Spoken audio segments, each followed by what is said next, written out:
everyone, today I'm going to share with you the type of home schedule that will work for you. And in today's video, that really depends on the type of person that you are. If you want to have a strict schedule or if you want a schedule that's going to rearrange throughout your homeschool year. So let's get started without ado. I wrote down some example schedules so that I can show you exactly what I mean by a timed schedule and a time schedule and a timed block schedule. A time schedule and a block schedule. So let's turn the camera around and I'll show you what those look like. So this is just an example of a time schedule, and this is not what my schedule looks like. I just created this to show you an example of what it would look like. And in the morning, you have your morning basket and independent work, and then you can go on to your lesson plans in any order that you desire. I did add a break every hour because I believe that having a break, about a 10-minute break every hour, is good for you, and it's good for the kids as well. And there's also snack in there, lunch, and outside time recess, which is really important for children. They need to get that outdoor time, even if it's winter time, just to get them outside for even a little bit of time, just to get some fresh air. Take them wherever you need to, even if it's just in the backyard. Chores around the home, and arts and crafts. And then, as you can see, I added in this section up here special subjects. I added social studies lesson plan, but you can add any of your special subjects, which are just not your core subjects. So foreign language, history, literature, any of those things that are not your core subject, you can add and rotate in this particular time schedule so that you can have it just on, for example, Monday, Wednesday, Friday, social studies, and then Tuesday, Thursday, history, and then on Friday you have foreign language. That's just an example of how you can rotate your special core subjects so you're not doing every single subject every single day, because that is a lot. And then over here we have our time block schedule. This is just an example. So this one is a lot easier to actually, because you can set a timer for each block so you don't spend too long on each lesson. If you want it to be 10 minutes, 30 minutes, an hour, however long you want it to be. But these are the core subjects: Bible study, reading, writing, math, and then you can incorporate spelling, language arts, social studies, arts and crafts. You can set aside time for chores, set appointments that you have each week that you know are going to happen.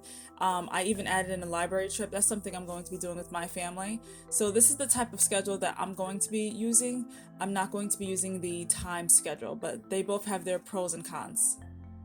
So as you can see, there's pros and cons to each one of the schedules. For a time schedule, some of the pros are that you know exactly what to expect every single day at every single time of the day. And it's good for your children to create a rhythm like that. Some of the cons, however, are that there's no room for error, and you can't really create a different type of rhythm throughout your day if something were to come up and it throws off your entire day. But it really depends on your family and what works for your family. If you're a type of family that you know you're going to have the same routine every single day, you don't have any set appointments, and there's nothing else that will get in the way of you creating that schedule, then maybe a time schedule would work good for you. A time block schedule has its advantages because you can rearrange your schedule depending on where you are in your day, where you are in your week, and what is going to be working for you. If you have set appointments that day, if you want to move chores to do on Thursday or Friday instead, or however you want to do it. And you can set these up either in a Word document or in an Excel spreadsheet. You can handwrite it how I did in the video. Or if you want to create a visual appeal to your schedule, you can have it on your wall inside of your classroom area or in your kitchen, living room, wherever you do your homeschooling at. Keep in mind that the type of schedule that you create is going to be dependent upon whether you are teaching every single subject every single day, or if you're going to be alternating the schedule throughout the week on different days, depending on what the subjects are that you are going to be teaching your child. I just wanted to show you really quickly what my schedule looks like for my kids, and this is what we're looking at for the homeschool year that's coming up.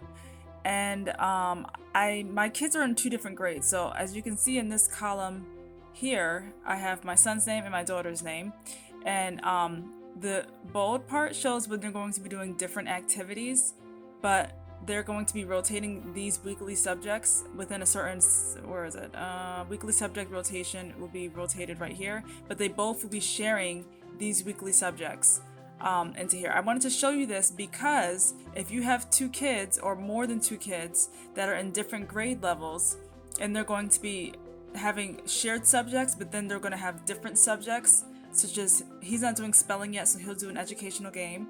She will be doing language arts while he's doing some phonics. While she's doing reading, he's going to have free play for 20 minutes. While she's doing writing, he's going to do a fine motor skill activity like cutting scissors.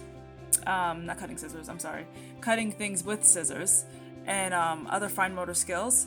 And I just wanted to show you this because this is also an alternative schedule that you can create for shared subjects, the main schedule, the core subjects, as well as the special subjects, and then the individual schedules.